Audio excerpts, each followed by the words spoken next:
Hey, welcome to 42. When we start a show, I know this is pre-show, but when you start a show with "oops," that's great. That's Every show has started with oops. Oh, I love it. So, for you guys that have started watching us, you know that we don't keep guests in the green room or anything like that. We start off right away. So, for those of you that can read, we have Richard Launius with us. How y'all doing? And let me put up our banner before I forget. Half the time I forget to put those little banners up there. Definitely more than half. So, why don't you guys talk about how you know each other? Oh yeah, you want to do it? Get us going. You can go ahead. Man, I don't even remember. I think it was part 2 of the Dice Tower, 2013, maybe. We met at Dice Tower. For whatever reason, you like my games, which was always, and I like playing games with people who like my games because we have a good time. So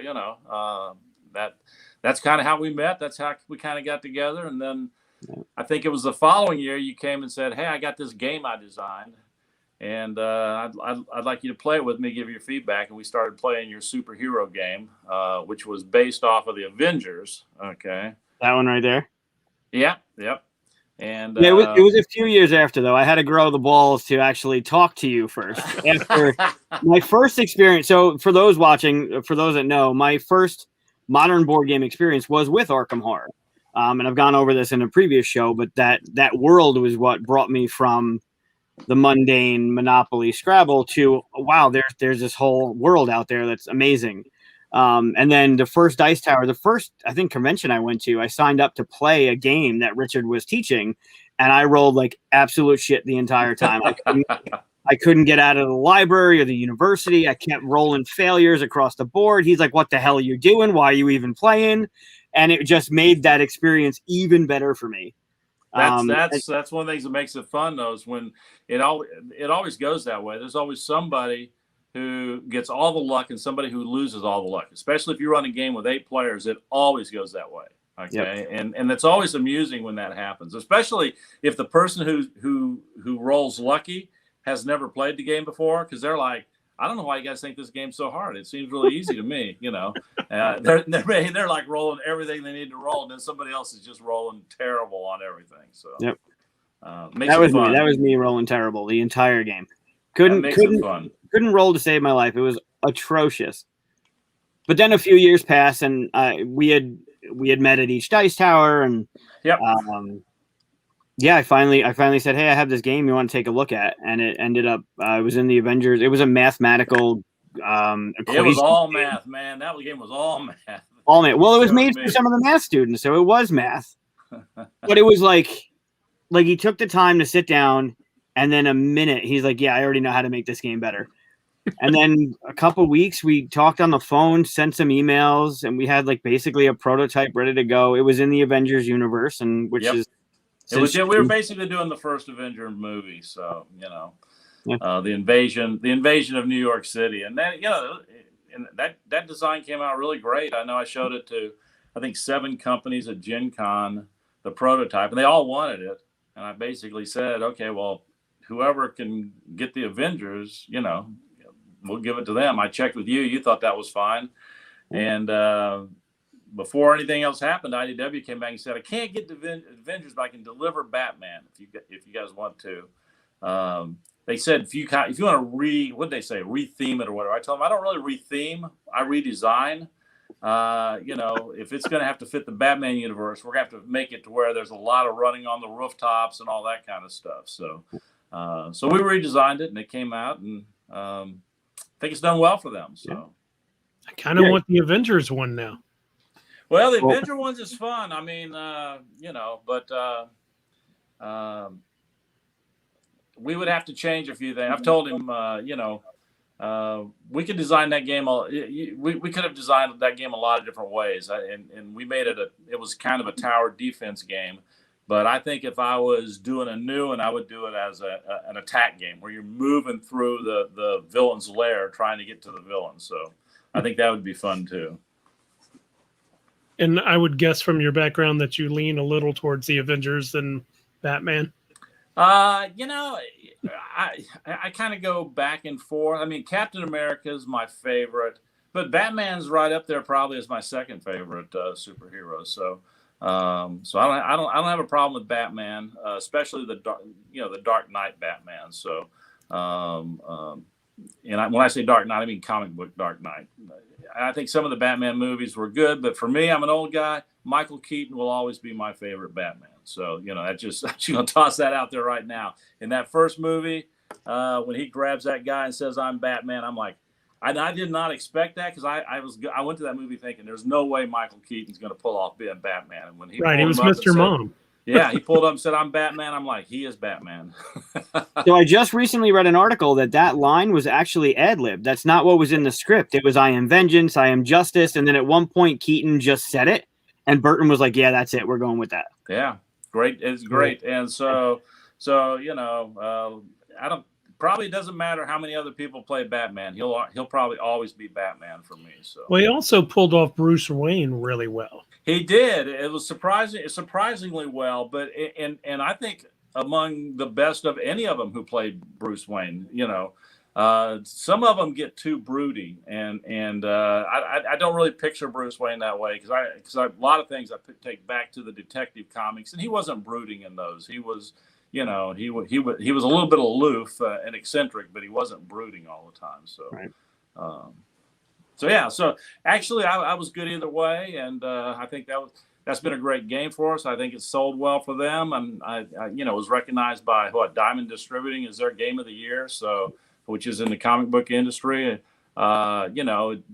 didn't get near as much attention in the gaming industry, but it was never really made for hardcore gamers. It was made for people who like superhero type games, dice games, fast action type games, and with a nice thematic play to it. So I'm very pleased with it.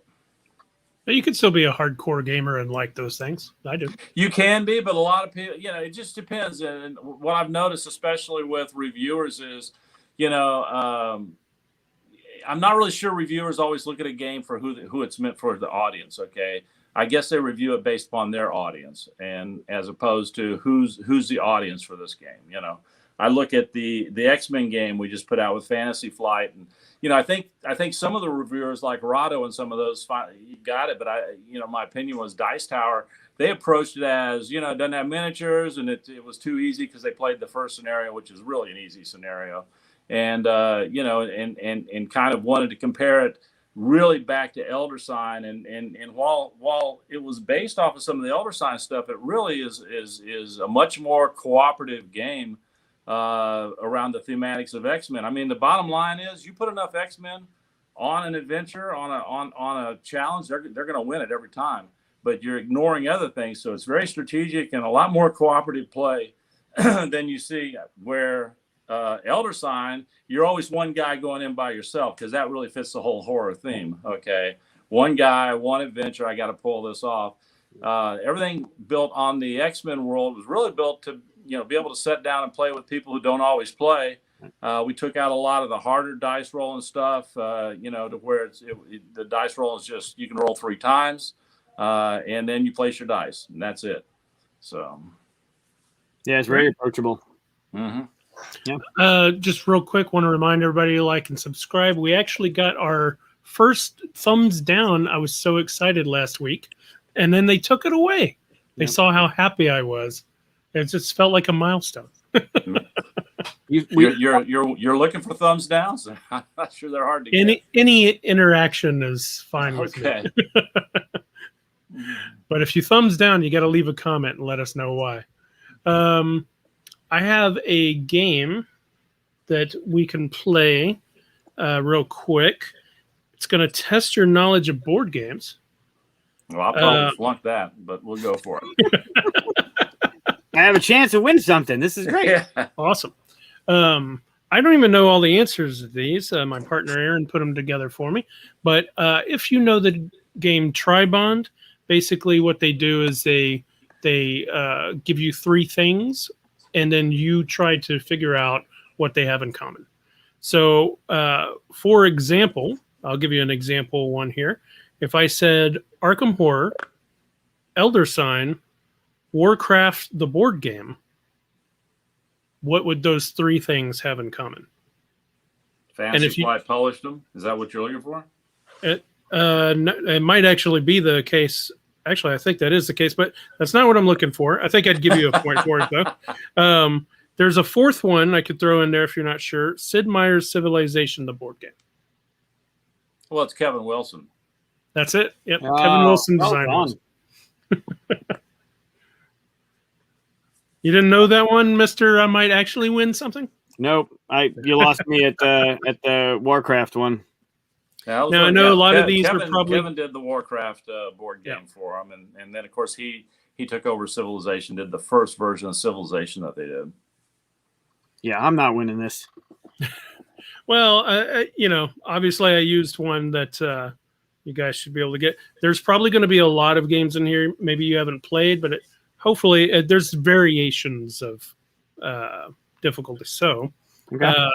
Here's the first one where points are going to matter. Let me get something to write down. Points are going to matter. Points are going to matter. Bragging rights. I don't have a pen. There we go. All right. Mike and Richard. All right. So here's number one. Oh, let's see if the comments can beat you guys, by the way. This is not going to go well. All right. So here's the first one. Orleans, Concordia, Power Grid. 3 games I hate. That's not what I have on here. No. Son of a gun. I would have thought for sure that would have been the right answer. That is the correct answer, though, for me. So here's a fourth one. Catan. Oof. So Orleans, Concordia, Power Grid, Catan. It's not and you're publisher. not getting an answer from me. I don't know anything about those games. It can't be publisher because they're different. I'll give a clue. But this is only worth half a point if you get a clue. It's about the components. 3 games with cubes. Close. Again, They all have wooden houses. okay. Those little wooden blocks that have the rooftop shape. Those would be a lot more fun games if they came with wooden shoes and you had to dance in them. That would be more fun, I think. All right, next one. Oh, man. No points. I'm going to give myself a point. Give yourself a point. If you guys don't go. There you go. Next one. Everdell, Bunny Kingdom, Dixit.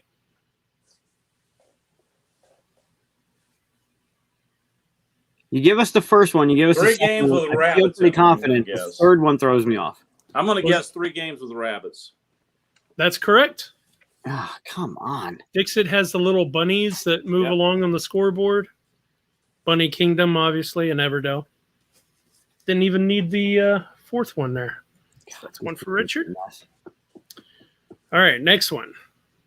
Stone Age, Imperial Settlers, Zulkin.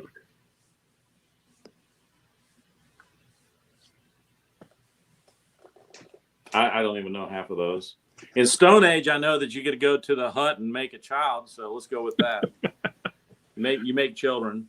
Oh, the fourth game is Caverna.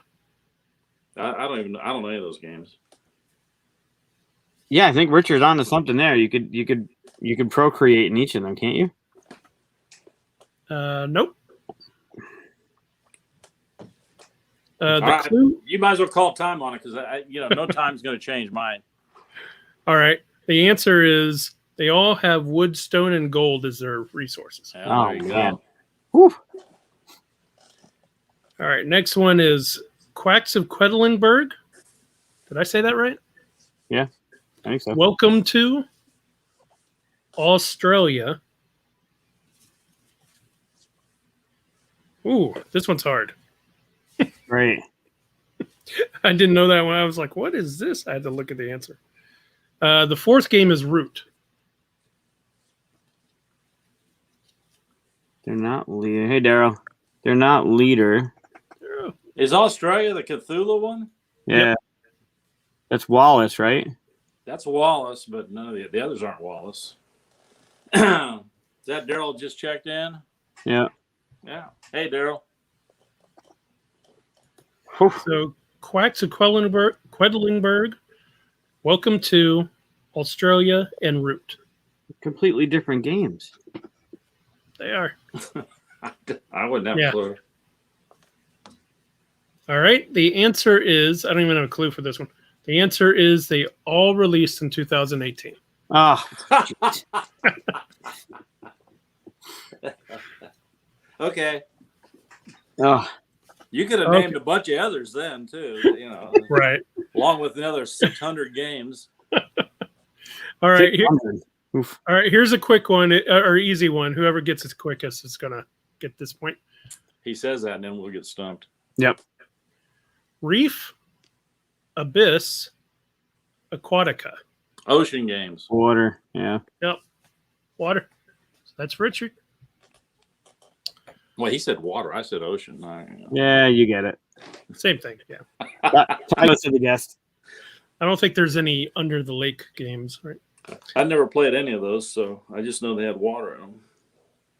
Aquatica's good. Blue Moon, Small World, Seven Wonders. Blue Moon, Small World, Seven Wonders. All published by the same publisher. Days of Wonder. No, Blue Moon is. Well, Blue Moon was Fantasy Flight at one point, but right. they did a Blue Moon board game. Wasn't that from Days of Wonder? That's not the one I'm looking for, if that's the case. The fourth one is Ticket to Ride. That's also Days of Wonder. Isn't Seven Wonders Repost, though? They all have moon in them. I don't know. No? Oh, that's good. Blue Moon, Small World, Seven Wonders, Ticket to Ride. I don't know. I wouldn't have gotten this one either. It has to do, here's a clue. It has to do with their names. 2 words? Nope. Ticket to Ride threw that one out. Sorry, I'm an idiot. Ready for the answer? Yes. They all share the name with a song title. Blue Moon. Moon River. Blue Moon. Blue Moon, Small World, Seven Wonders by Fleetwood Mac, Ticket to Ride from the Beatles. That's a good one. Next I'm one. not sure anybody would know that. It's tough. Imperial. She wrote this because she knows I can't pronounce it. Teotihuacan. Teotihuacan? Is that right? All right. And Trajan. Teotihuacan. Oof. What was the first? You've named out of all these games, I think you've named like 2 that I've actually played. I'm talking about the whole thing. I don't know if you can get this if you haven't played these. Imperial, Teotihuacan, and Trajan. Or at least if you don't know what they're play like. Trajan's a Feld. They all have a rondel? Do they have a rondel? Yeah, Mike got that one. Oh, Feld? Was that just in time? Yep. No, it's a rondel. I just beat you to it. Yep. No, I didn't know. I heard him say. All right, next one. We got 2 more. Broom Service, Alchemist, Res Arcana. Knizia games. Close. He did 2 of them, I think, at least. I know he did Broom Service, right? I have it right. Didn't he do the Arcane one? Did he? Res Arcana? I don't know. I thought he did. Daryl says witches. That's where I was going to go with it. Close. Yeah, Alchemist. Kadia's got it, actually. It's all potions. Nice. There It's you all go. about potions. Way to go, Katia. Got to put her on the board. I haven't played I knew nothing about Res Arcana, so. Final one. Scoville, Belfort, Yokohama. Never played any of them. I don't think I've ever looked at any of them. Scoville. Scoville. It's right there. All blurry behind me. It's the pepper one. Yep. What were the other two? Belfort and Yokohama.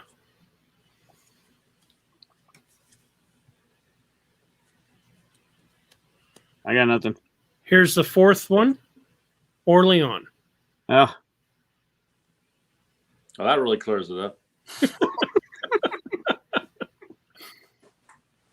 nothing. No, they were all published by TMG. Tasty Minstrel Games. Damn it. Well, it looks like Richard won by No, 2 there's points. no way. Richard won by 2 points. I had 1 and Mike had 1. I'm not sure about that. Woo. You spotted me one. Oh, looks like they're on a little bit of a time gap, so Daryl might have gotten it too. Yeah, Daryl probably won. Wow. That was tougher than I thought. Well, Yeah, I think you it's- actually have to have played the games. Then that's probably a big plus. Right. Well, that's why I hosted it, because these are all games that I have and play it. So Yeah. it's not fair if I were involved with that. Yeah, I think Katya got 1. Daryl got 1 or 2. The Rondell one. Oh, did he get the rondell before you guys? Might have. Yeah. Well, with the delay, I don't know if I said it first, right? Right. Wow, that's tricky. So I think the crowd beat both of us. Well, I'm not surprised at that. If they're working together, then yes. No, I love it. Not surprised at that. Yeah, that was tricky. That was tricky. So, speaking of board games that you do play, and what's been going on with games you played lately? Both of you. Well, I'll tell you. You want to talk about I'll tell you what I played lately. Yeah, go ahead, please. We let's see. We finished, I think, 3 campaigns in Journeys of Middle Earth. That's one we've been enjoying. I've got a group, Pete Shirey, Kevin and Melissa, come over from Tantrum Con, and we play every Friday night. We've been playing recently Pandemic Season 0, which I'm not a big Pandemic fan, but I have to tell you, it doesn't feel like Pandemic. That one doesn't. They did a really good job. I don't know if you're familiar with that one, but in that one, it's 1960s Cold War. So you play spies. You actually have a port. You actually have a passport, and your spy gets burned and all kinds of stuff. So that one's been fun. We're about to wrap that up. That's been pretty interesting. And the other one we've been playing a lot of is Detective from Van Ryder, the City of Angels Detective.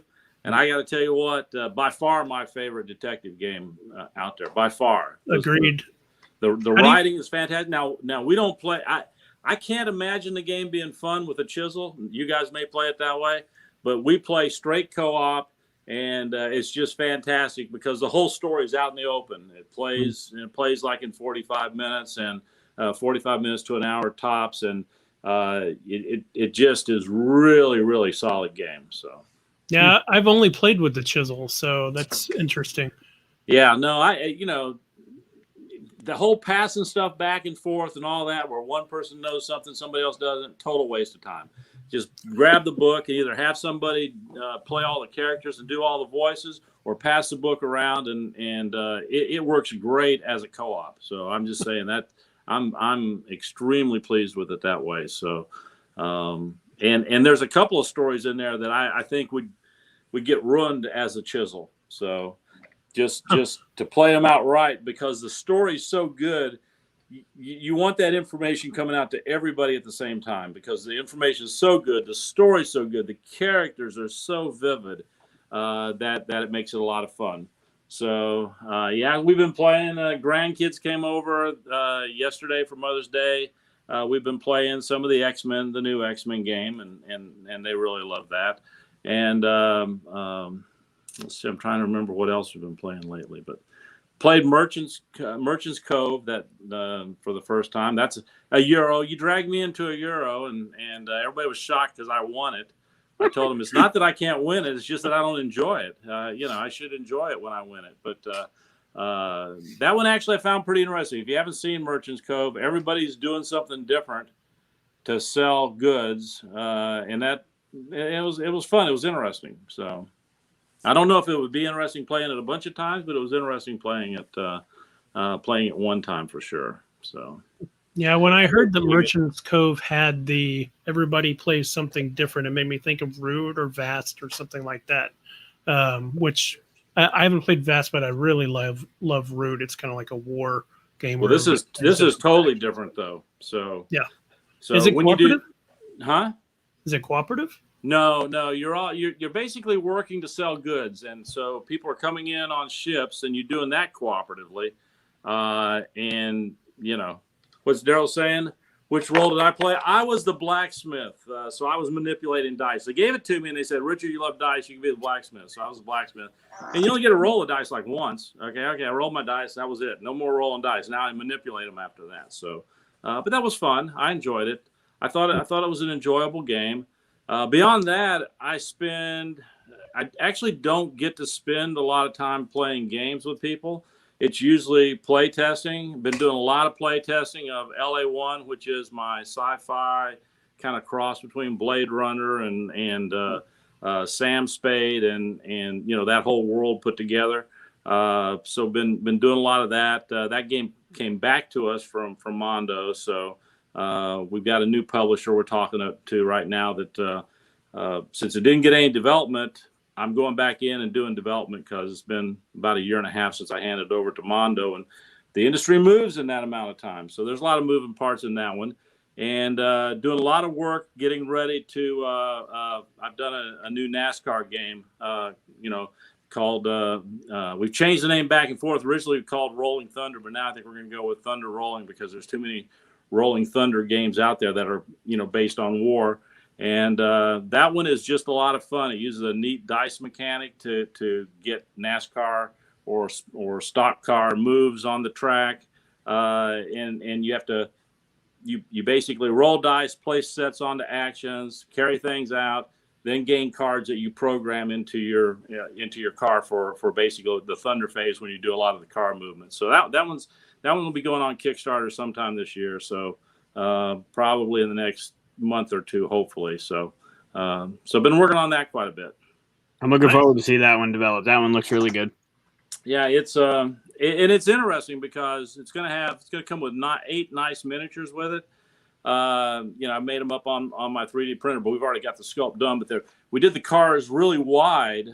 So one of the things we're planning on doing is there'll be stickers that you put on the hood. That's your sponsor. And hopefully we're going to, you'll be able to buy some of those. People will be able to buy some of those. They'll be going to sticker batch, so game companies or whatnot can kind of put their stickers on there. So that's a cool idea. Yeah, it is. It actually, one of the guys who worked at Cool Mini came up with that idea because,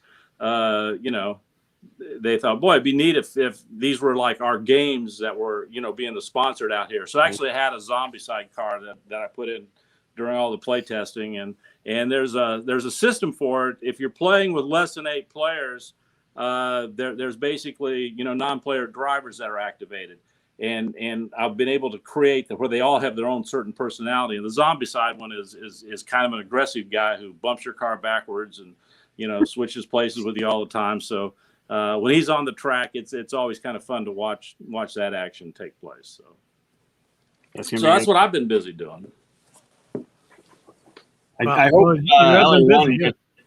I know you can't say anything about it, but I hope I played LA1 at Dice Tower, either the last one or the one before it, and I hope that one continues to find ground because that was an experience. That was awesome. It's got right now. It's got 3 stories. I think you played the easiest. You played the first one, kind of introduced you to the bounty hunt one.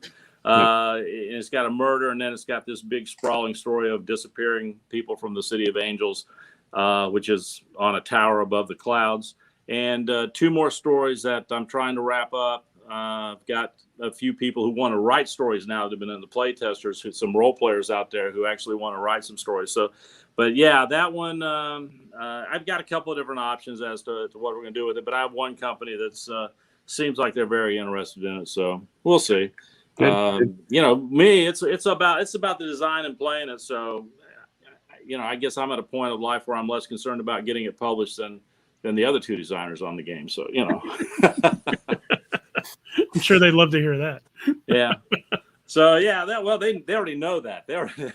Well, Michael does too. He already knows if you're designing a game with me, I'm more concerned about let's do the design as opposed to what happens to it in the long run. So yeah, it's one of the things I keep talking about. When you design a game that you want to play, and if something happens, something happens. Yeah, that's exactly right. So, and then you end up. The amazing thing about designing games is you can do them so many different ways. Okay, and just like I look at our Batman game, and you say, we could do more stuff with that. Well, we can design a whole better game if we want to.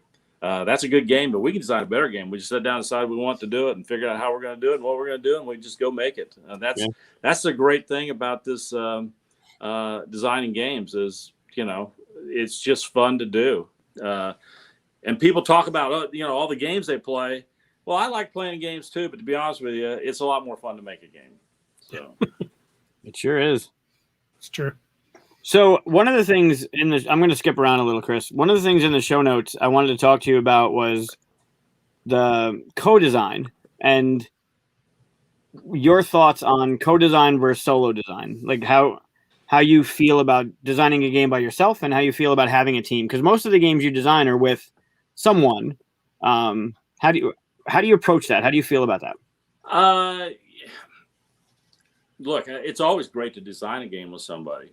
My take on if you're designing as a team or with a group, you have to kind of figure out what's your role in that for everybody, and everybody has to be happy with that role. Okay, so for example, whether you liked it or not, I took the lead designer role. Okay, and you brought stuff to the table, we put them in the game, and we tested and we worked stuff back and forth, but in key decisions, I felt like I was going to drive those key decisions. Same thing with LA1. I'm probably, 80-85% of the design in LA1. The other guys are bringing a lot to it, and I'm glad to share titles with them. I'm glad to share the money with them and all that kind of stuff. But in the end, that was my vision to start with. And the same thing with you. Well, you started with the thing that we did on Batman. When we converted it, it was kind of really converted around to my design with your input versus your design with my input. So I think that's the key to it. If people can be satisfied with those roles, it works.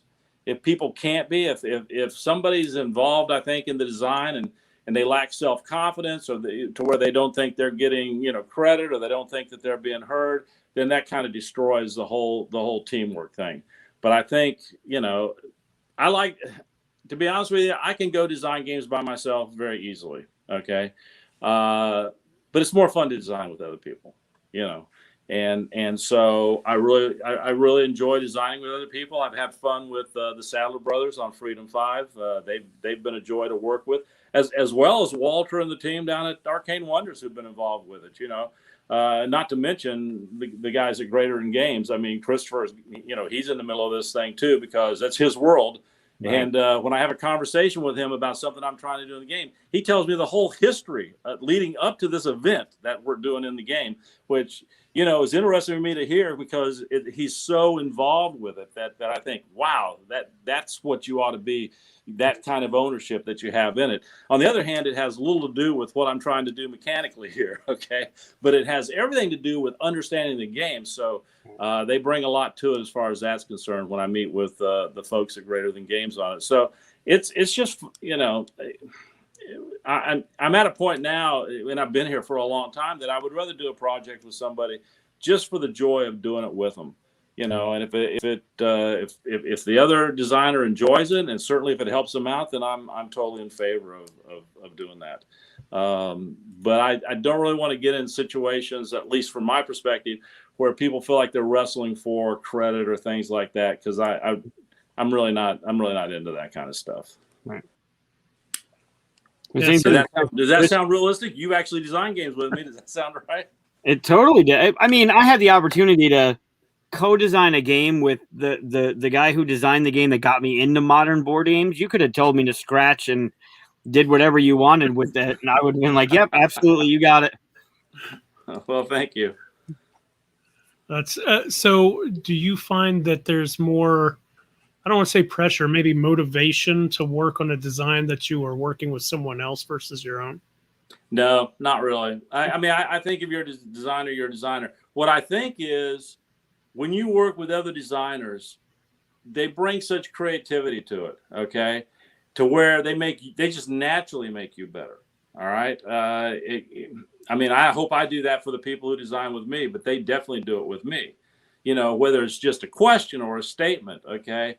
For example, I've done a few things with Pete Shirey, and Pete's primary role is to question what I'm doing. That's what he does more than anything else. Is he'll come in and go, "Is that something you really want to do? I'm not sure about that." and he might not even have a point to make, but then I go, "Well, is that what I want to do?" And then we start talking, and then it turns out that's not what I want to do. I want to do something else, okay? And he makes me think past where I was, and I think that's what you get. I mean, when we started Freedom 5, it wasn't Freedom 5. It was Defenders of Champion City, and the underpinning of it was Defenders of the Realm. Now, the underpinning still Defenders of the Realm, but the Sadler brothers took a total different viewpoint on how to approach certain things, certain mechanics in the game, and because of that, I started approaching them different, and we built a very much different game. While you can see the Defenders of the Realm underneath it, it doesn't feel anything like Defenders of the Realm. So, and it's far, far away more than just a theme change. It's just the way everything works. So, I think that's what you get out of it, and so it's just enjoyable. I mean, it's just enjoyable. I can't, definitely more fun designing people. Yeah, I wanted Daryl someone I design with anytime. So I know he worked on some of our stuff at IDW, but he does some great games. And literally, it's just fun to design games. And I think if you get to work with other creative people, you would think, because I'm old. You guys are young. I'm old. I just had my 66th birthday this last week. So I've been around this industry a long time. You think I would be bored of it by now. But I'm not, because it's still fun to create games, And like I say, there are people who like my games out there. There are people who don't like my games out there. I make them for the people who like my games, because I make them for myself. And if they like what I like, then they're going to enjoy my game. If they don't, that's fine. There's a ton of games they can go play. Yeah. And that's great. So the industry is big enough to hold all that. So. Sure. Yeah, you were the I don't know if you know this. We might have talked about it, but you were the driving force behind the classroom design course that I was making with Keith. One of the conversations we had way back before Batman, you had mentioned getting some sort of like game design in schools in education, and how that could be really like a great thing. And when I reconnected with Keith, who is my co-designer of the game design course in the high school, we played Batman, and we ended up having a conversation about board games in the classroom, which we were kind of talking about last week. Was it last week with Keith? I think it was last week with Keith. Right. So your conversation with me about board games and education propelled me into thinking about board games and education. Yeah. So. I think anytime you start working with anybody on anything, especially a project together, if you really start to use your imaginations, you can do a lot of stuff. Yeah. And so, can you create a great game by yourself? Absolutely. I mean, and I've created some by myself, obviously, but it's just more fun to work with other people. It is. It is. You find that yin to the yangs, to so to speak, the one that'll balance you out. If one person is very creative, one's very mathy. It worked like Chris and I are going through something now, and he starts talking about these things, and it's very math, and I'm like, nope, math, I check out. But give me the creative, I'm all about it. Yeah. Well, the other thing is, you always want companies to develop your game. Okay. Smooth some things out, clean some things up. For example, I mean, I have probably play tested, Rolling Thunder. I don't know. We ran a whole season. We play tested it through the rooftops, but just in talking with Taryn, as we're trying to get this thing, Sean and Taryn, they've come back with just some little suggestions of things to clean up, just a couple of small things that they just looked at in the rules that I think, I should have seen that a long time ago. But you don't. You can get so close to the project that you don't see that kind of stuff. Yeah. Yeah. Corey, I'm with you. I prefer working with other people because they bring something to it. So, It's just fun. Corey's got an It's nice. amazing co-designer. Corey's co-designer on most of the stuff. Donnie, they are a great pair. Just to plug them a little bit, but they are great. You find that person that really works well with either what you don't have or what you can bring, and it's magic. Well, what you'll find though, if you design with enough people, is it doesn't matter who you team up with; they always bring something. I mean, if you're teaming with other designers, and I'm talking about people that either just have a vast knowledge and they've been working toward doing their first game, or they've been designing games for a long time. They just bring something to the table. That just creates a synergy that can feed off of itself. And once again, as long as nobody's worried about credentials or credits, or I didn't get listened to, and there are some people like that, that you could team up with, but most of the people I know are not that way. Yeah.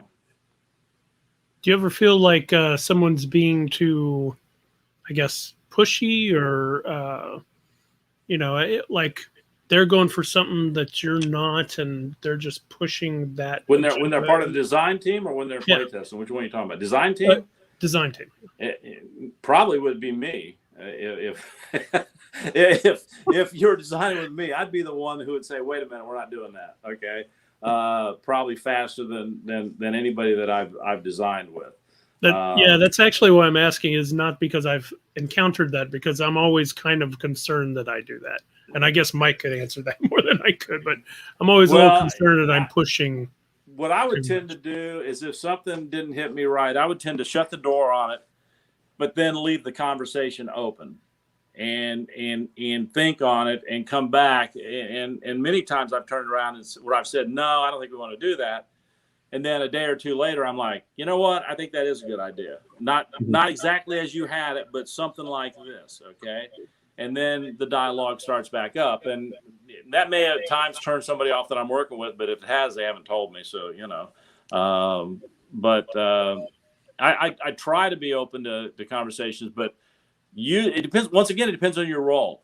When you're designing a game, there's still one guy, whether it's 2 people or 3 people. I've not designed with more than 3 people, but 2 people or 3 people. There's one guy who's like, I'm the head designer. Okay, this is, I'm kind of coordinating things. I'm kind of the head designer, and usually that's me. Okay, when I'm designing with somebody, not always, but usually that's me. Obviously on Arkham Second Edition, it was Kevin, because he was at the Fantasy Flight, and he was taking it and developing it, and then calling me back up saying, I want to do this, I want to do that, I'm going to change this, and we'd have those kind of conversations. But he was primarily driving that. But in most of my later projects over the past 4 or 5 years, where I've coupled with people, I've kind of gone into the role saying, at least in my mind, I'm the head designer, and so when it comes to tough decisions, then I'm going to lean my way. But I'll listen. I'm going to listen. I think I always listened to you, didn't I, Michael? I mean, I don't think I ever just cut you off. Every time. I learned so much going through the process, because I would bring something, and there were a couple times what you talked about happened. You'd be like, yeah, but that doesn't really work here. And then through conversation, be like, you know what? This is how that's going to, it was a good idea. We fine-tune it. It's going to be here. But the communication was amazing. Who was the lead on the shark game? Was it you, or? Oh, it was me. Was it? Yeah, it was. What he brought me originally was basically Dracula, the shark game. Okay. The problem is the shark just leaves bodies behind. It doesn't leave, minions and vampires and all kinds of other stuff. So I basically told him that, it's a great idea, but I don't think you could, at that point it was kind of his design. And I told Pete, I don't think you can make this game in like 5 years. It's just, there's so much stuff, and you're so into the sharks. Yeah. So there was combinations of different things that we both came up with, but on that one, the one thing I really wanted was a quick resolution of the sharks hiding out here. I just want a few areas that we're searching for it in, and I just want to create that process. And then we played with the mechanics of combat until we came up with something kind of based off of Blackjack, which I still think is a pretty good system. but yeah, in the end, I think I drove most of that one. So. I'm shocked because I know how much Pete loves sharks, so I figured he would. Oh he no, would no, shoot Pete, you Pete down. had a lot to say about how the whole shark thing worked. Okay, and he was very involved in making sure all the shark stuff got into it. But I'm talking about the mechanics of how it pulled together. Right. Because he had all the other stuff. It was just in this massive game that was going to last like 3.5 hours, and which Pete would be fine with because it was sharks. Okay. Sure. But, I was like, I don't think I can play a 3-hour hunt a shark game, so. So you said sometimes you would go in it and not say it out loud, but you would think that you're the main designer. Aren't you afraid that someone else is also thinking that they are the head designer? I don't know. I've never had that problem. So, I mean, a lot of times it doesn't have to even be said. Okay. I mean, there's games where you can work together. I mean, for example, on Freedom 5, we really never discussed who's the head designer, but I was pulling all the material together into the prototype. So that left a lot of decision making to me. So whoever puts the prototype together naturally becomes kind of the head designer to some extent because they've got to pull all the pieces together. Okay. And even if they change them, they go back and they've got to make them work, and that's fine. That becomes development and everybody gets their say again. So I don't want to sound like it's a heavy-handed type of approach because I don't think it is a heavy-handed type. I mean, if you work inside of a company and you're the executive game designer, then you're the executive game designer. When they put together a design, they come to you, you look at it, you make suggestions. They're not really suggestions because you're the executive game designer. They're like, go do these things. The same thing's true if you own a game company. You make changes because you own the company and you sign the contract and you're accountable for it. But when you're just, some guys designing a game, then the role is much less formal, I guess. But no, I mean, everybody I've ever designed with, I've been friends with. I mean, I don't know the other way of saying it. When friends work on a project and they keep each other as friends, it seems to work very effectively. So, and to be honest with you, I'm not sure I'd want to design a game with somebody I wasn't friends with. So. Right, because it's all that goes beyond people I'm even close friends with. I mean, all the people I ever worked with at Fantasy Flight who worked on any of my games, I found them to just be really, really nice people. When I go in and play test with them, I enjoyed interacting with all of them. So I think, which convinces me there's just a lot of really good people who enjoy this hobby and this industry. Yeah, there's some outliers, but for the majority of the people that are involved, they're all really welcoming because it's very intimate, right? When you play a board game, you're sitting 2 feet away from somebody playing, experiencing the same experience, redundant. Right. You know what I mean? Yeah, exactly. There's an interaction, and it's very effective. So, yeah, I mean, yeah, there are some outliers. I can name one or two. But by and large, most everybody I deal with in the industry is whether we're talking about designers, whether we're talking about company owners, whether we're talking about people that are on company teams, whether we're talking about reviewers or anybody else, they're all just really nice people. Yeah. Cool. Great.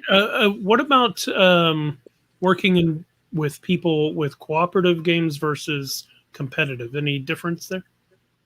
I don't really think a lot of people think there is a big difference. Okay. Now I think the big difference in designing is it's much easier to design a competitive game. When you design a competitive game, there is no artificial intelligence that has to drive the game. Okay.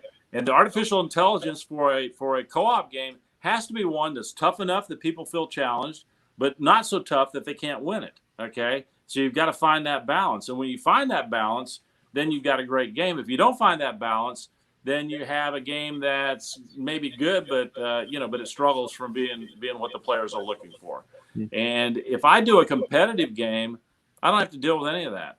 I simply give them the objectives they need to go do, and then put the mechanics in play and let them figure out how they want to go do it. And people, I think a lot of times people think the opposite. I think a lot of times people think that it's easier to design a cooperative game than it is to design a competitive game. And I don't think that's true at all. So, well, so when you're designing a competitive game, just to play devil's advocate with that, when you're designing a competitive game, don't you have to take into account every unique person that's going to be playing against another? Like, heck no. No, no. You just Why? let the players figure it out. That's part of it. Okay, okay, chess is the perfect competitive game. All right. I don't care what your personality is. You'll bring it out in your game. I'll play it. I'll win. I'll lose. But I'll figure out something about how you play, and then I'll have to change my strategy. The mechanics all stayed the same. So the only time that you really have to think differently if you're doing a competitive game, if you're not doing them symmetrical, where you're doing them asymmetrical, to where you've got these abilities and you've got these abilities and you've got these abilities. Now, to be honest with you, there's not a lot of what I would call pure asymmetrical games. A lot of games look like they're that way because they're named different things and they have different looking tokens, but they're doing the exact same thing. They might change one thing. I have a wizard who rolls 2 dice. You have a barbarian who rolls 2 dice. Okay, I mean, or he is a combat of 2 and he's a combat of 1. And this is a combat of 2. Yeah, so they're not usually all that dramatically different. At least that's one of the things I notice about them. Okay, and if you're doing a Euro game, then it's all about designing a game so the mechanics let them build an engine. Okay. And I really could care less if I was doing that kind of game about who uses what thought process as they go about it, because the mechanics are going to drive them. Because one thing about Euro players is they look at very quickly, what is the game rewarding me for? I'm going to go do that. Okay. And the person who figures that out the most is the one who's going to win the game the most. So no, Splendor, for example, I mean, Splendor's a simple game mechanic that everybody approaches differently, which is what makes it such a successful game out there. Now, it's not a game that I enjoy playing dramatically, but I look at it and I understand why people like this game. You can take a number of different strategies, but the mechanics are always the same. Take advantage of what's there and build off of it. So it really doesn't care about what your strategies are. It simply creates an environment for them. So if you're doing a competitive game, you create the environment and let the players exploit it. If you're creating a cooperative game, you've got to create a world in which they can thematically enjoy it, in my opinion, and that it challenges them to where they have to work together to where they feel they've achieved something. Okay, and achieving something can be depending on the game you're making, but like in Arkham Horror, it could be you achieve something by winning miraculously or by losing fantastically. Okay, both of those make a story that the group remembers, years later. So but once again, different designers might give you different answers. I'm not sitting here telling you like I am the sultan of all the answers about this, but that's my take on it, is that there are challenges to whatever kind of game you're trying to make, but the artificial intelligence challenge is always a huge one that the cooperative designers have to take. So some of them just take the shortcut of saying, okay, it's going to be one against many and I'll let them do the AI. Okay, which I think it's made some good games. But a lot of times that game is determined by how good the one is against the many. Do they make it enjoyable and challenging, or do they just crush them, or do they just lose to them easily? Same thing goes with Hidden Trader. Some people love Hidden Trader games. I like a good Hidden Trader game from time to time too. But the Hidden Trader game is only as good as the Hidden Trader. Okay. If you have a terrible person playing the Hidden Trader, the game's kind of it's okay. If you have a really good Hidden Trader, everybody has a great time. Okay. Same mechanics, same game, but that's what drives it. So in a co-op game, it's the same thing. If the AI works and works effectively, then everybody in that co-op game is having a good time. If it doesn't, then some might be having a better time than others, and that's just the way it works. Some you mentioned made me think of the first trader game I played was now I can't think of it. The Sword in the Stone. Oh, you're talking about Camelot? Camelot. Shadows over Thank Camelot? you. Yeah. Shadows over Camelot. Yeah. And I remember I was playing, and the first game I ever played, I was a trader, of course. But but I was like, I think I know how to do this, and I had it planned. But there was another trader, and everyone immediately knew who that trader was because they were so bad at it, and it already put me at such a disadvantage. But I realized that if I outed them first, like just said, I'm pretty sure you're the traitor, and everyone else agreed, it put me on their side, and I actually won. So it's that's The what best makes game I ever trader played games is Shadows great. over Camelot. It's a game I actually enjoy quite a bit. Best game I ever played though was nobody was a traitor, and we thought 2 or 3 people were. Okay, and that was just hilarious because we were defeating ourselves simply because we didn't trust anybody. Yep. That's what I like about Dead of Winter so much, is that everybody has those hidden roles. So whenever you could have no traitors, but everybody feels like they're a traitor. To me, that's a game that doesn't need a traitor, though. It's hard enough without a traitor. So doesn't need one. At one time I messed up and put 2 traitors in a 4-player game. Yeah, that's bad. It was real bad. That's funny. That's hard mode right there. Oh, yeah, I would think so. I would think so. We didn't win. One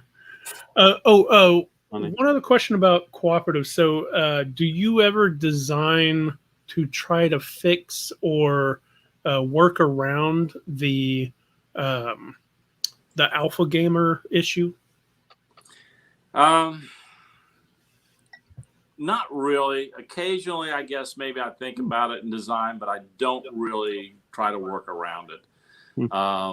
My opinion on the alpha gamer is you shouldn't play with them. If you've got an alpha gamer, tell them stop being an alpha gamer. Let everybody play their game. Yep. There's one thing to make suggestions. The other thing is just be told what to do.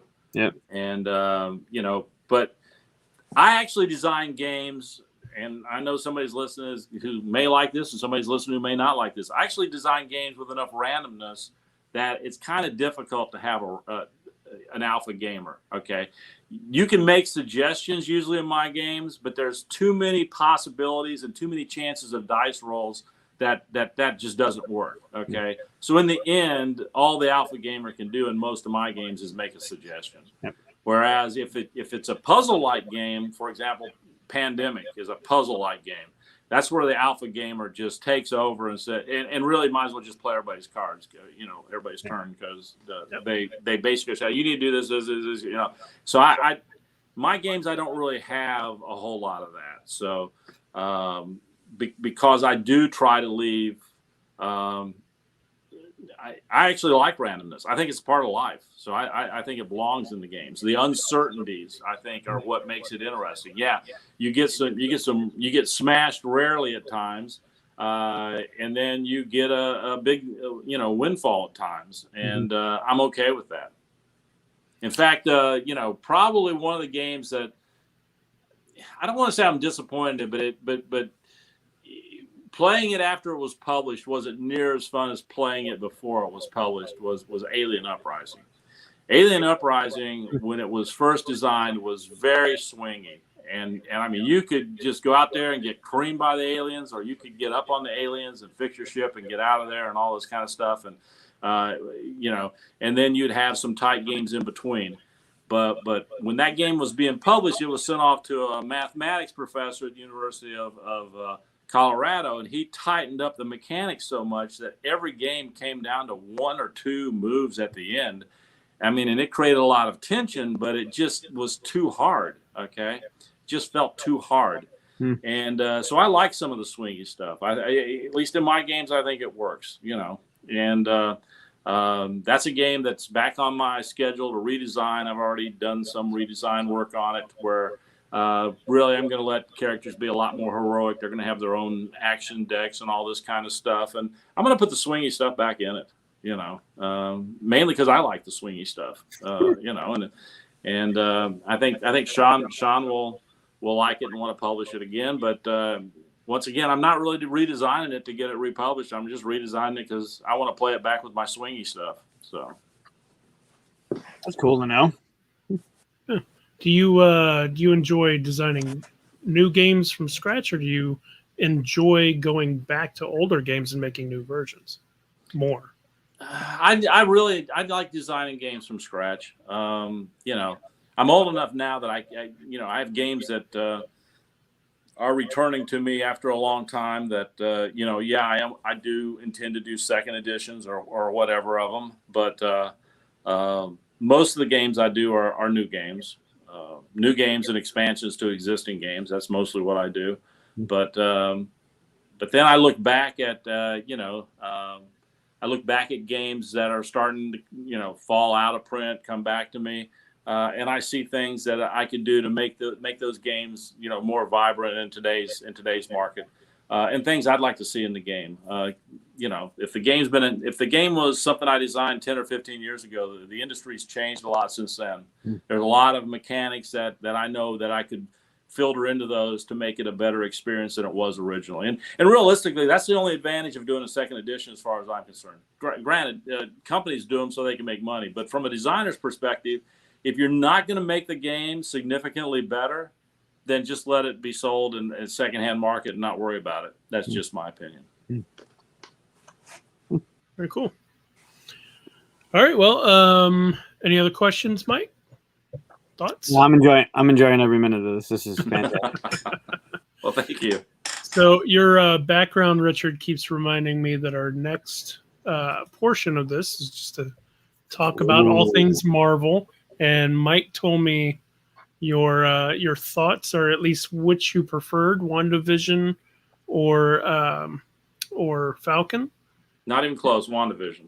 Not even close. Not even close. Not even. I'm a huge Captain America fan, but I thought they did a good job with Captain America, but no, WandaVision by far. What about it? What makes it such a divide for you? Well, first of all, I guess I kind of knew where they were going with Captain America because I followed that one closer. So there was less surprises. Okay, I guess I should say. WandaVision was interesting because I didn't know where it was going. Okay, maybe that had all been in a comic before, but I'd never read it, so I didn't know where her images were coming from to recreate those shows from the different periods. Oh, you're welcome. Thank you. That's Lance right there. Yep. That's Lance. Lance. I know. And Lance, I don't know if you talked to Pete lately, but we've been testing. I think we've got your father or father-in-law in the game LA1. So we've been working on him, on his character as well. So I think you knew that. There you go. But in WandaVision, I just thought it was very interesting about how they tied it all together at the end. Okay. And while I knew who the villain was long before the villain popped up, and I knew kind of where that was all going, I did not see the ending of that one the way it came out. So I guess I found it more interesting because I didn't know what to expect. By the way, viewers, we may be talking about WandaVision and Falcon spoilers at this point if you haven't seen it. So, well, WandaVision they should have seen by now. I mean, come on. They should. Yeah. Well, yeah. People watch things a different thing. Yeah. I thought everything was well done in both of them. I just felt like the entire way that they pieced together WandaVision and the kind of way that they revealed it and the kind of just how they wrapped it all up seemed much better done. I thought Falcon seemed hurried at the end. Okay. That was just my take on it. The other take on it I have, and I'll just say this outright, is I don't understand how anybody can throw and catch that thing without having super serum in them the way that everybody tends to. Okay. So and I know if you go by the original comics that Bucky carries it for a while and uses it for a while before it gets passed off. And I guess I was expecting a little more of that than we saw. Yeah, I remember seeing the shots of what's his name, John, the new Cap, the U.S. agent, right? Yeah. I remember seeing shots of him doing it before he got serum, and I was I didn't understand. I mean, to me that just didn't make sense. Okay, then they made it where he can throw it and catch it like that, but he can't pull it out of a wall when it's embedded in a wall. I'm like, okay, whatever. Or maybe get it in the wall in the first place, right? Yeah, I mean, it's just to me those created question marks, but those are question marks I didn't have with WandaVision. Okay, it just to me that one made sense all the way through. This one had parts where I'm like, well, it looked cool, but what's the point? And I did think they did some things well.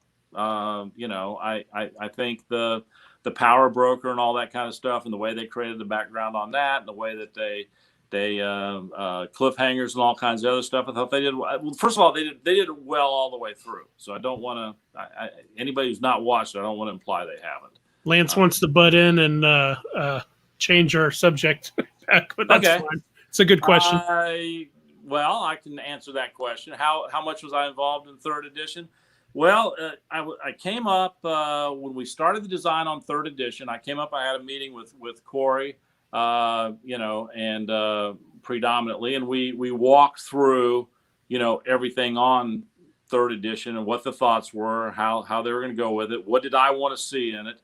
And I made very clear that the main thing I wanted it to do was to build on the past.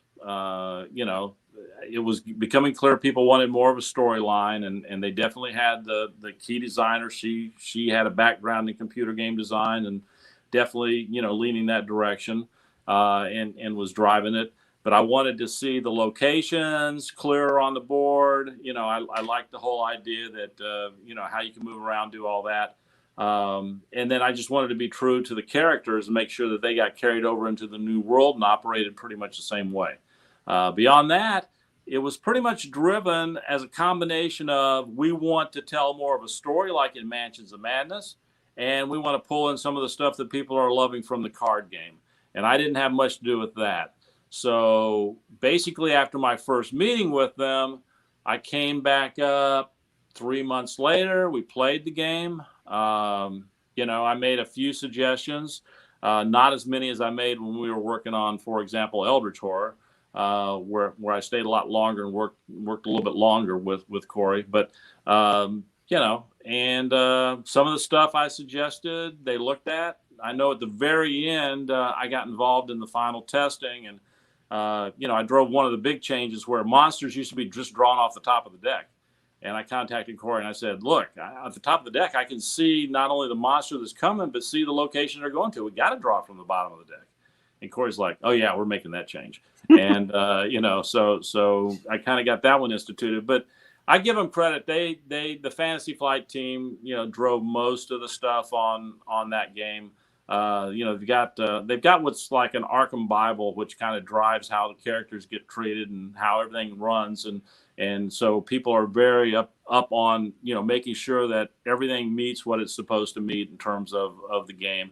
So not as involved as I could have been probably, but I feel they involved me enough that definitely they heard me and heard the things that I wanted to do. But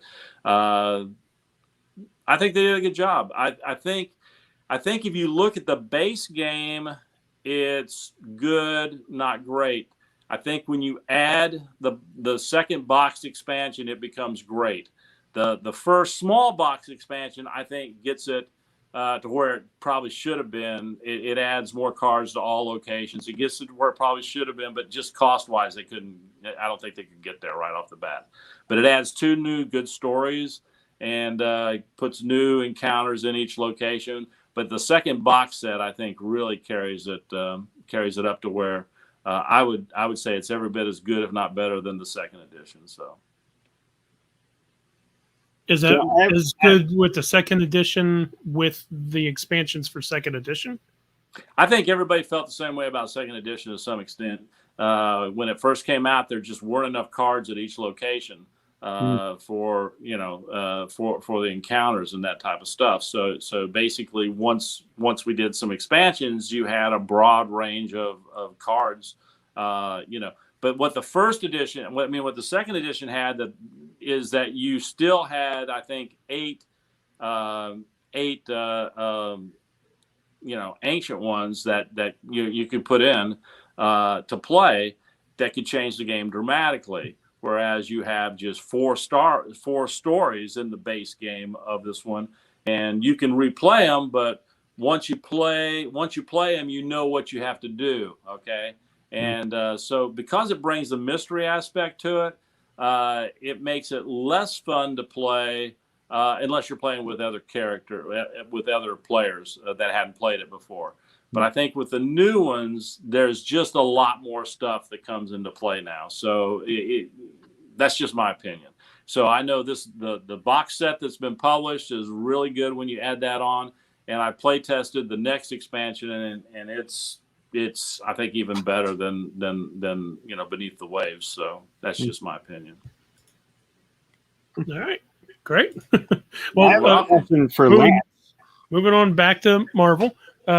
Wait, before we move on, I know there's a delay, but I want to see. So I'm in the same boat as Lance, that Arkham Second Edition was my gateway into this ridiculous. I'll never get rid of Arkham Second Edition if that's what you're asking me. I love playing Arkham Second Edition. So. Oh, it's fantastic. I have it. I showed you the little display I made. It's on my kitchen table. Yeah. It'll be there forever.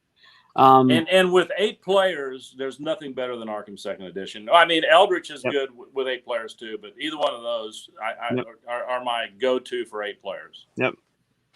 So I wonder if Lance knows a little history, which Richard, I know there's a delay, so hold on a second, but which investigator was first developed by Richard for second? I think Second Edition, it might have been the 87 edition, but I wonder if Lance knows which investigator was first created for Arkham. Let's see if he has a guess.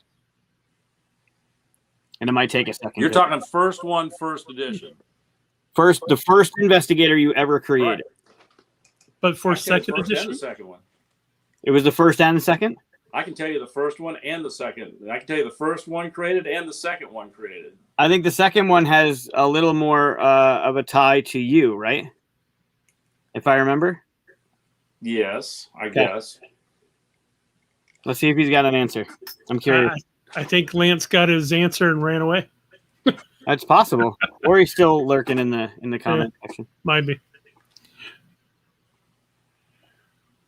So while we wait for the answer, I guess going back to Marvel, Richard, did you watch them? Oh no, he's got an answer. Yeah. No. Nope. You're taught. Okay. The answer is Joe Diamond is the first character I ever created. Yep. Okay. And the second character I ever created is Jenny Barnes, who actually, there were 2 girls that worked for me. One named Jennifer and one named Barnes. They were both spunky girls, and I kind of crafted that one after those 2. So one's kind of a dilettante type of individual. So yeah. So them. And Carolyn Fern is my wife's name and my mother's name. Yep. So she was in the top probably 3 or 4 that I created. So he says that now. Yeah, there you go. You got it. Yeah, it's a little fun fact that I haven't forgotten since you told me. Yep. So moving back to Marvel. Yeah, so I'm curious, Richard, how did you watch the 2 series? Did you watch them every Friday, tuning into the current episode, or did you wait and watch them through? I watched. Okay, I don't really watch a lot of Disney Channel, whatever. So when somebody told me it was on, I think WandaVision was like in the probably in the third one. So I watched the first 3 over a day or 2. And then I watched them. I didn't watch them on Fridays when they came out. I watched them over the weekend whenever they would come out. So I did that as I went along. But you didn't accumulate them and watch like 5 episodes? No. I'm actually curious if that influenced your thoughts on WandaVision, because a lot of people, not me, but a lot of people had a slow intake, because you would watch just the 1950s Dick Van Dyke show, and then you'd have to wait a week to see the next one, and then it still hasn't revealed a lot. So you got to sit there. You said like the first 3 or so. I got to see up to like the Brady Bunch one, I think. So yeah, but you come away from those. I don't care how you watch them. You come away the same thing as to what's really going on here. Okay, yeah, right. And so since I grew up watching all those shows, you kind of enjoyed that process. and you knew something was going on, but you didn't know what. I just thought, so that's not what made me like that one better. Is what made me really like it better was when you got to why she put those shows together in her mind. To me, that was extremely well done. Okay, and you know, it was emotional, and it was much deeper than you expect out of just, you know, that, in my opinion. So that's true. I mean, Captain America is. You said that Captain America is your favorite Avenger superhero? Captain America is the best superhero of all time. Period. Okay. Okay, you went even further than I was saying. Yeah. Is There's that Captain America, influencing? and then there's everybody else down here. So. Is that influencing Falcon and all that? Do you mind Falcon becoming the next Captain America, or would you rather just leave it alone? I don't mind. I don't mind it. I mean, the Falcon character is a great character. He's tied with, you know, if you read the comics, he's certainly tied with him in the comics. They did a good job with him, I thought, on the movie. You know, I thought they tried to put some political things in that weren't needed. But I think the real question I had is, to me, that one just kind of ends abruptly. Okay. You go from the story piece to the acceptance, and then bang, we just end it. Okay. And so if I'm running it for somebody, I apologize. But to me, I warned them. It felt like it was one show too short. That's just how it felt. You know, Bucky steps out of the way too quickly. I don't think he would do that in the comics. I think he thinks the shield is his, and I think he takes it. I know he takes it for a while, and you know, and it does get to Falcon. It's rightfully his ultimately, and I agree with all that. But it just felt like they truncated the whole thing to where, okay, we've told all this stuff up to here, we got to end this thing. And so that whole last episode to me felt rushed. That's just how I felt. They made the decision to skip over Bucky in the movie, right? So it's not really the series. Yeah. No, I'm fine, but I'm still saying no matter how you come to it, that last one just seemed rushed. I mean, I definitely wanted more. I don't know if it felt rushed for me, but I could see that. I think it's probably because they're feeding off into the next movie, right? They're making a. I'm sure. I mean, I'm sure. Look, it's, you know, it's good. I rate it very good. In my opinion, the best of all the movies was Captain America: Winter Soldier. The best of all the movies, in my opinion. It was a mystery. It had great character interplay. It brought history into it. It stayed true to all the characters. I loved that particular movie. I thought they did a great job with it. I thought they did. I would rate this one as excellent, but not great. Okay, you know, they can do more with the series, but to me, it just I don't know. I'm rating them between the two. Between the two, I feel like they did a better job. They just really totally fleshed out the whole thing with the Scarlet Witch, and they left it in a great way. You know, not only did the ending not feel rushed, it felt like everything went exactly the way it should go, and the cliffhanger at the end was intriguing. Okay. And you have beliefs of, okay, they managed to bring Vision back the right way. Okay. You know, and so it did everything, and it did things you didn't expect it to do. I mean, I was really shocked, you know, when Quicksilver shows up. Okay. And the way they made that work. I mean, they made everything work in that one to where you're just like, okay, that works, you know. Even the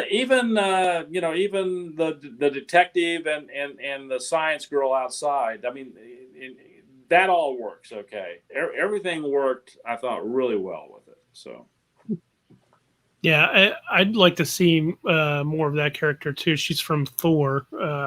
Yep, Darcy. That's what her name is. Darcy. And I forget that it's Proton and the girl Proton that kept coming in. Isn't she Proton? And who she become? Not Michelle. I can't think. It was the daughter of the friend of Captain America, Captain Marvel, right? Yeah, right. Didn't she become Rambo, Proton? yeah. Isn't that who she becomes? I think it's Proton. Yeah. Mm-hmm. So I mean, they thought they did her well. They did everybody well. Okay. Yeah. And I think that's just, you know, and I just felt like in the Winter Soldier stuff, they just tried to make the what I liked best about it was what's his name, Baron Zemo. I thought they did Baron Zemo much better than they did him in Black Panther, and he became the Baron Zemo villain that he should be. Okay, I thought in that. So I give him kudos on how they handled Baron Zemo. Even had the mask. Yeah. I loved that when we finally put the mask on, and he played his role, I thought, really, really well. So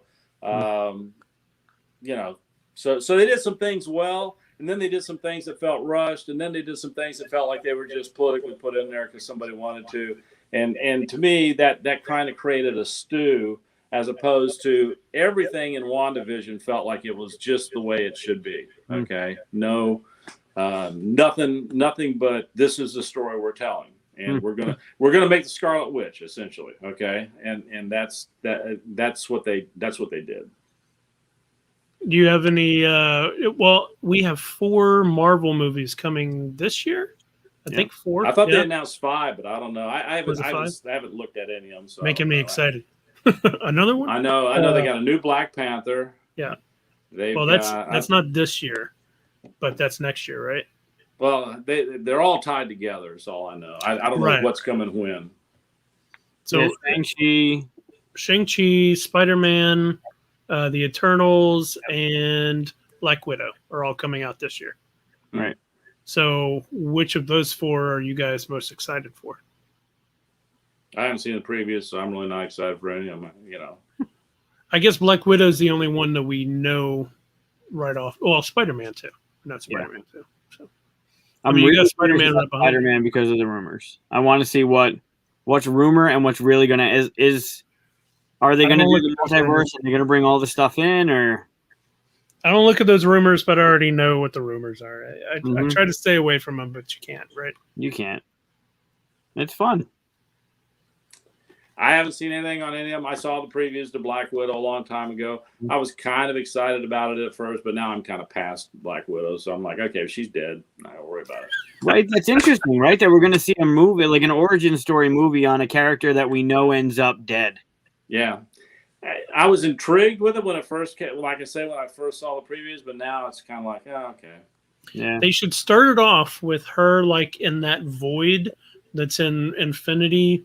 Whenever he does that, you know, they should start it off with that, and she talks to maybe Hawkeye or somebody in there and tells the story, and then at the end maybe she could come back. No, don't do that. That would cheapen it, but anything's that would be comic book like, right? But that would cheapen it, yeah. But it would be neat to at least talk about the death, right? So on screen, who's the best villain? The best villain that they presented on screen. Do you mean just in the MCU? Because one of my favorite villains that's Marvel that's been on screen is Kingpin from the Daredevil. I was just going to say Kingpin is the best. So that I was going to go there too. Kingpin, of all the villains they put on screen, the guy who played Kingpin is the absolute best. Did you know he actually played a Marvel character in a movie before? Did he? Which one? D'Onofrio did? It wasn't a Marvel movie, though, but he actually played a character in a movie before. Did you ever see the original Adventures in Babysitting? Yes. Yeah.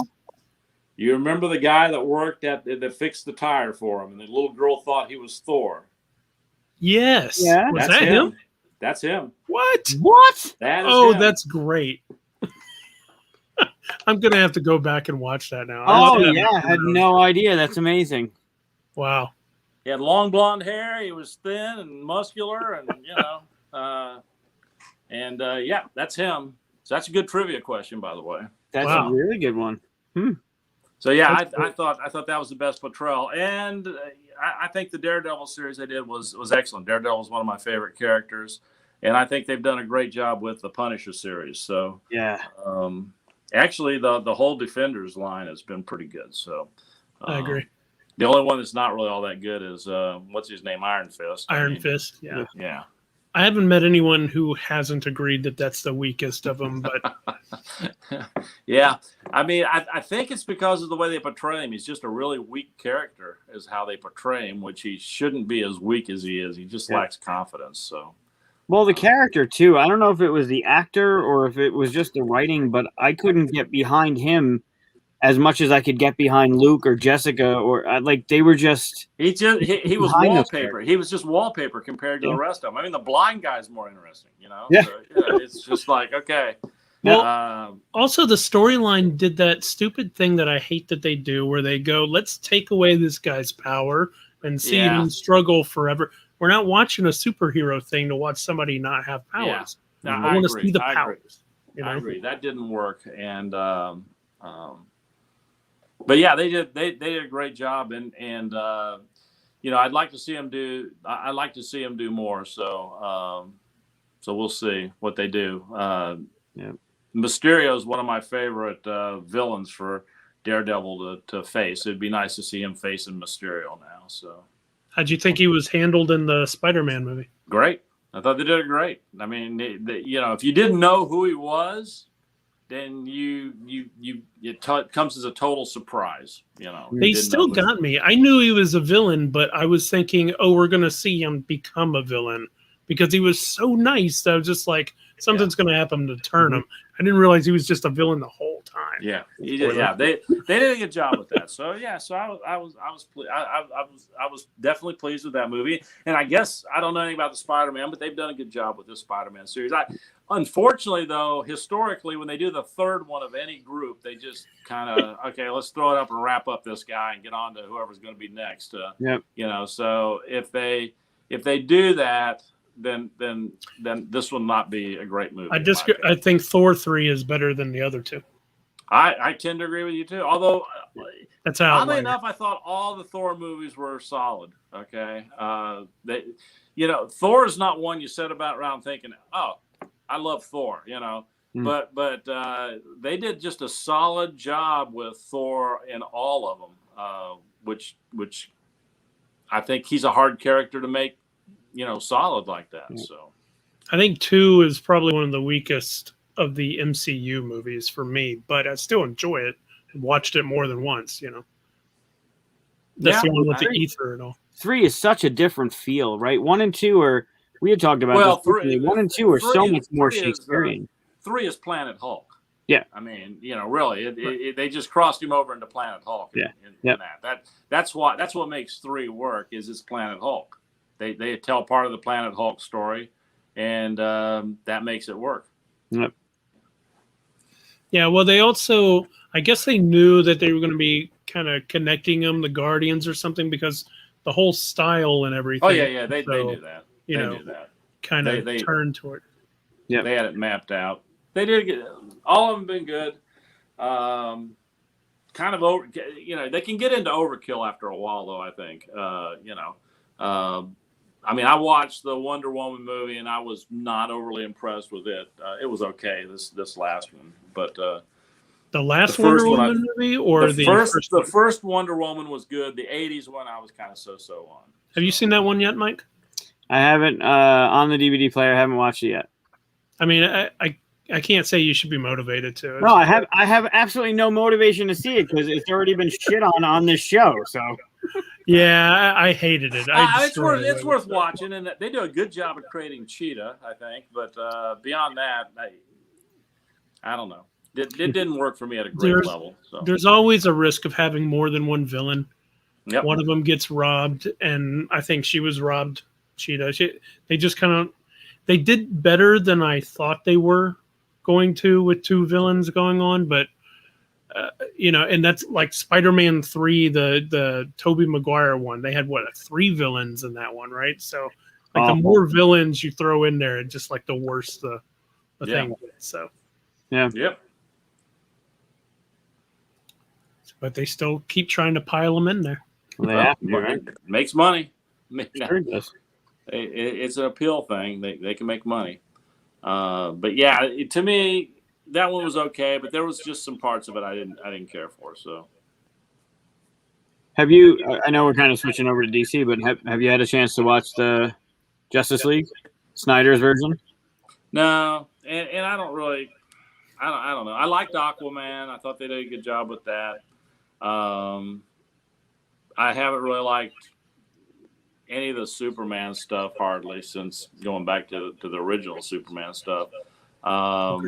Batman, the whole Batman Superman fighting thing, I thought was stupid. I like Mike's face right there. Yeah, 77 Christopher Reeves Superman is the best Superman. Yeah, and so I don't know. DC doesn't. I like DC, but they've not done a great job. On the other hand, I did watch on, maybe it was HBO. I can't remember. What was it? Titans. Season 1. I all I can tell you is the guy who plays Robin in that was meant to play Robin. Okay, that's all I can tell you.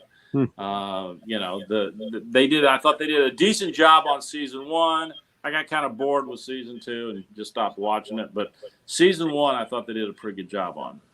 So. Yeah, season 1 felt like one of the. It was kind of like Heroes, the show, right? The season 1 felt like it was beginning to end story, and then season 2 felt kind of weird, like they didn't know where to start off. Yeah, after about 3 in season 2, I was kind of like, okay, I'm bored with this. So. It did turn out to be like you should push a little bit more because they did kind of wrap it up in a better way. I think they're coming out with season 3 as well. So, well, but my opinion is they did better on that show than they've done on most of the stuff that I've seen them do.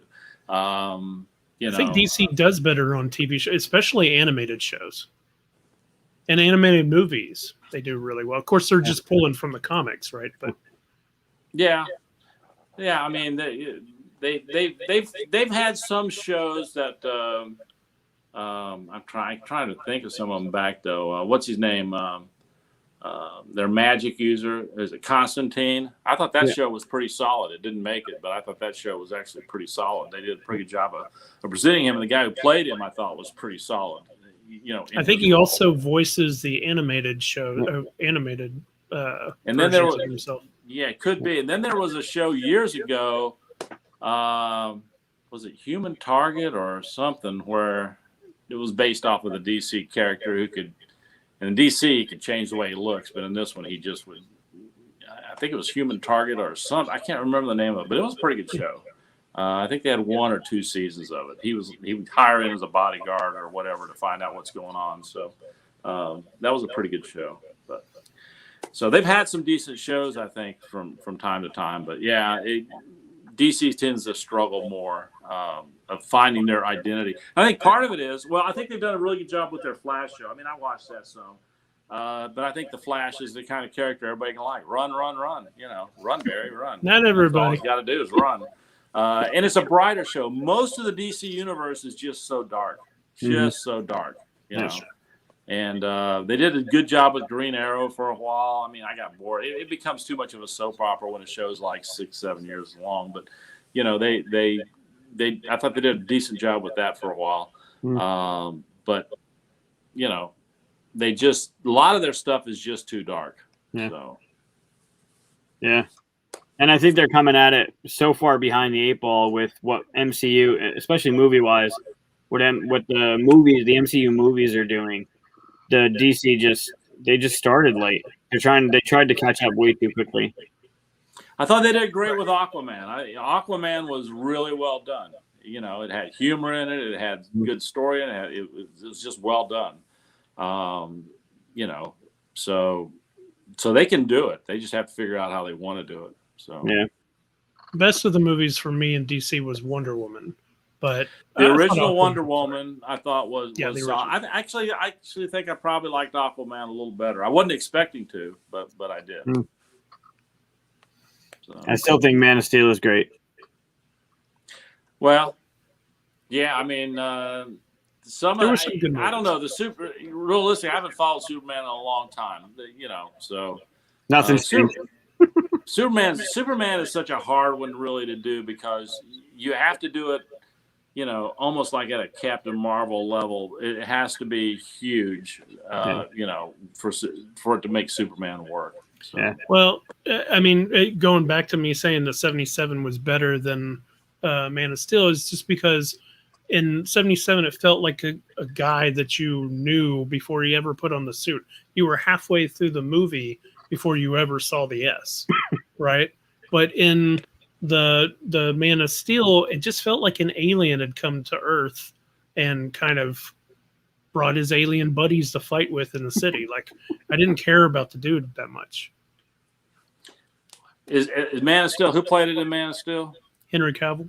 That was the first one. I think that's the problem there. Outside of him playing The Witcher, I've not seen him in anything I like him in. He was good as The Witcher, I thought, but he just comes off as too sculpted and too harsh in that role. I felt the same way about him in The Man from U.N.C.L.E. He just comes off as not.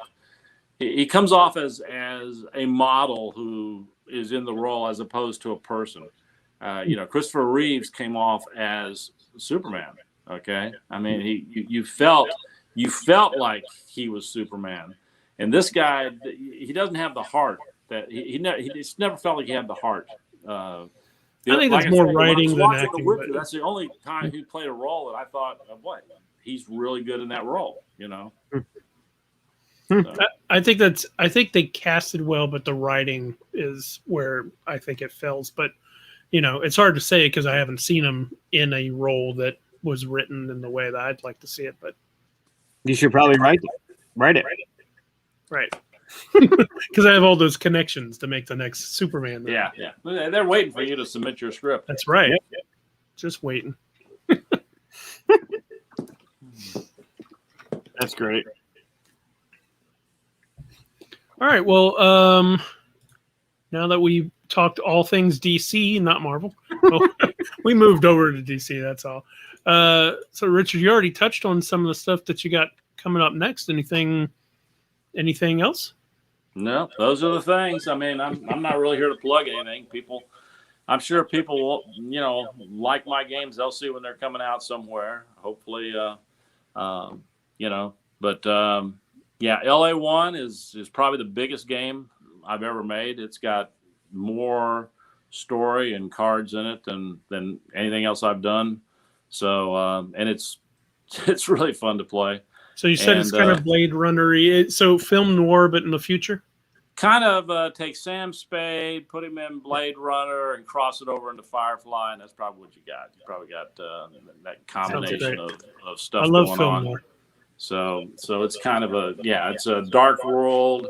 LA is a 3-level city now. LA1 is the surface. It's underneath constant clouds from the atomic blasts, and it's a big city state, and it's got pillars above the clouds where the city of angels is. That's where all the elites live, and then underground is where most of the it's the agriculture, mining, all the stuff comes from down there. But that's also where the mutants are and the gangs and all that kind of stuff. So you're a detective in LA1. It's not a deductive game; it's an adventure game. So the towers that go up to the sky kind of makes me think of Carbon. Have you seen that series? I have not seen that series. You should say it's film noir kind of futuristic kind of thing. You should check it out. It's very good. So that's basically the game, and it's it's highly replayable because it's all about collecting tokens, clue tokens, and different kinds of tokens, and playing those onto the suspects and or whatever the mission involves. So is you it got to do it before you got to do it. Darkness is constantly growing, and you got to do it before darkness engulfs your case. So it is cooperative. It is cooperative. Yep. Do you all travel together, or you separate and do things? Separate. Everybody's just you're just working the same. You're all investigators working for the same detective agency, Mason Doyle Detective Agency. So Mason Doyle. That's a good detective agency name. Where's that name come from? Just made it up. Just out of nowhere. Archer and Spade comes out of the Maltese Falcon. I thought, well, that's a good name. So I need to come up with 2 names that work together like that. So, right. All right. Well, great. And then you said the NASCAR ones, you're planning Kickstarter in a month or two? I think so. Yeah, we've got most of the artwork's done. We're trying to pull together the boards right now and get them off to, some groups to play them and film them and that kind of thing. So we'll have those to show. And that's just a really fun game. We ran a league, with I think we had six players in the league, so we always had 2 NPC driving. But just a lot of fun. We ran a 12 race league of it, and while we were doing the testing and stuff. And the main thing about the game is whether you're a racing person or just a gaming type person, it appeared people liked it across the board. You can learn the rules in 5 minutes. If you played Las Vegas, you already know part of the rules. Basically, you roll your dice, you put them into sets, and you have to spend one set onto a set of actions. The biggest difference is, the number, whoever's got the most dice there is going to get the first choice at the racing cards that are going to be programmed when we get to the Thunder phase. So you're trying to have the most dice at certain things. You hopefully are collecting 4 cards to program. If you don't get 4 cards to program, then you're going to get dealt speed cards, which will move your car, but not as much. It doesn't provide you with the maneuvers. So, there's lots of different maneuvers you can do in the game that are on the cards, but they're all really simple. And, it's fun to play. Cool. And it's got some teamwork things where you draft with people or you push people and stuff like that. And then you've got ways that you can, crossover moves where you exchange places with the car in front of you and stuff like that. So it's got all those things kind of built into it, real NASCAR type stuff. And so it works. Rubbing is racing. Rubbing is racing. That's the second maneuver. You put your dice on rubbing is racing. You either can change places with the car in front of you, then move one space, or you choose a car that's beside you and knock that back car backwards a space. And if they got cars behind them, it backs all those cars up one space. So that creates a lot of friendship when you do stuff like that. Sure, yeah. Yep. So yeah, it's a fun game, and I think it'll do well, but I don't really care as long as it makes enough money to pay for itself. This is one that I'm kind of backing with the publishers just to make sure it gets out there because I want a printed version. So yeah. And who's the publisher?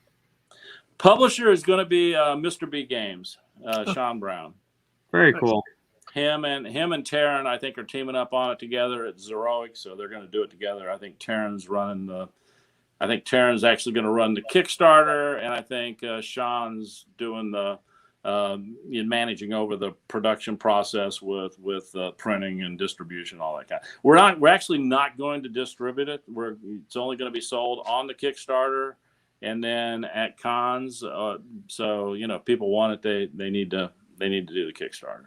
Cool. Yep. A lot of games are going that way now.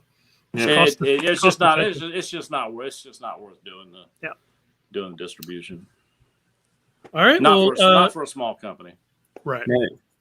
Yeah, things are shifting, right? Yep. Well, yeah. All right. So, Mike, do you want to say this part since I always say it? What, the like and subscribe part? Yeah, say that part. Yeah. Even give Chris wants thumbs down, so just interact with us somehow, right? I mean, show us you're watching, show us you like it. Subscribe, get on the Facebook, participate in some of the stuff we do. Join us on the Discord after. Richard, I don't know if you do Discord, but usually after the show, we hop over to our Discord and chat about other stuff because we don't talk enough on the show. Yeah, I'll probably drop off. Sure. Fair enough. All right. Well, you're lucky you got me on as long as you did. I don't do a lot of stuff like this. I appreciate every minute you spend here. It's always a pleasure to talk to you, even outside of here. I can't wait to get back to designing again once you have some time. Yeah, we got to do something again. Yeah, let's do it. Get your Freedom 5 stuff done and free up some time with this Thunder rolling, and maybe. Well, that one's almost done. All I'm doing on that one now is just getting things prepped. It's basically finished. So you're saying you have time to design something then? I'm saying I'm doing LA1 right now, so no. You got to finish the one with me first, Mike. I can multitask. You can't put me on the shelf. All right. Well, thanks again for coming. My pleasure. Really appreciate it. And thanks for watching. Yeah. Great to talk to you, Richard. Thanks again. Take care. Thanks, everybody. Appreciate your time. Bye-bye.